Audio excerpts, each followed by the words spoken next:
Alors, je voulais vous montrer cette photo parce que cette photo a quelques petits détails en OSINT et en social engineering qui sont intéressantes.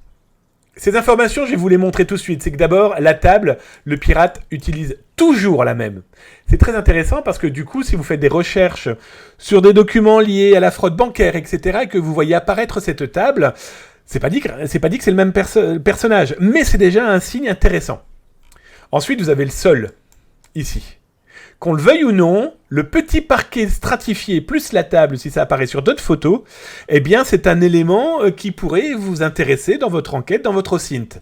Pour ceux que ça intéresse, je vous invite à aller sur Zataz ou sur YouTube, où je vous ai fait les tutos de la semaine dernière. La semaine dernière, on a fait un spécial OSINT image. Et bien là, vous retrouverez justement de quoi étudier le document que je vous montre là, ou vos documents à vous. Bien sûr, sur Zataz, vous retrouvez tout en haut à droite du site la rubrique OSINT qui a été enfin lancée au bout de 3 ans la semaine dernière.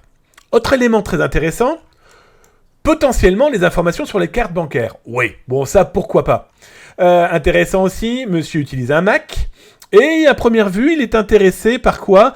Par le fait que les cartes bancaires peuvent se faire intercepter par le NFC, d'accord, le RFID exactement. Et dernier petit élément important, regardez son porte-clés. Il a un porte-clés Florida, United States, de Floride. L'État de Floride. Ce monsieur est très fier de nous montrer sa carte d'accès, une carte d'accès, avec son porte-clés État de Floride.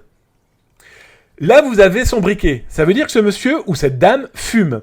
Ça veut dire qu'il vit très certainement dans une maison ou un appartement au sol stratifié, avec une table de salon ou de cuisine, peut-être les deux, qui pourtant ne semble pas très sale, donc il a l'air de s'en servir que pour ça, donc peut-être une location, très fier de montrer son badge, le badge avec le QR code, plus un élément ici qui pourrait dire, tiens, mais c'est le badge de telle société, très certainement en Amérique du Nord, vu qu'il est très fier de montrer, il le fait peut-être pas exprès, ou alors il le fait exprès, ça c'est une autre histoire, de son porte-clés Floride, et c'est un fumeur.